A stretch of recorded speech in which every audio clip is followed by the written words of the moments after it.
आजाद हुआ तो भारत के पास खाने को नाज नहीं था। जो जानवरों को नाज दिया जाता है वो नाज इंपोर्ट होता था और वो खाते थे। पहनने के लिए कपड़ा नहीं था। वो कपड़ा बनवाने के लिए मिलें लगवाने का काम पंडित जवाहरलाल नेहरू की औद्योगिक नीति ने किया।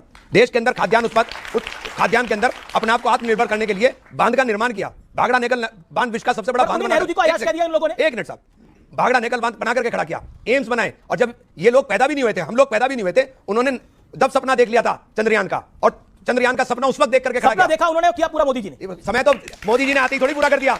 ऐसा भारत में तो कपड़ा बनता नहीं था, तो अंग्रेज आए काहे थे? यहां भूखे नंगे लोगों के लिए आए थे क्या?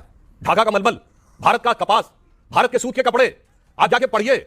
ग्रीक हिस्ट्री में लिखा है कि that has become the sinking ship of Greeks gold. यूनान का सारा गोल्ड यहां आता था क्योंकि भारत से ही सारे कपड़े जाते थे। मगर सब कुछ जवाहरलाल नेहरू जी के आने के बाद हुआ। अब मैं बताना चाहता हूं, एक मिनट सर, भाखड़ा नंगल बांध भारत का पहला डैम जो बना है, कृष्ण सागर डैम, वो महाराजा मैसूर ने 1920 में बनवा दिया। तब तक जवाहरलाल नेहरू राजनीति में आकर स्थापित भी नहीं हुए थे।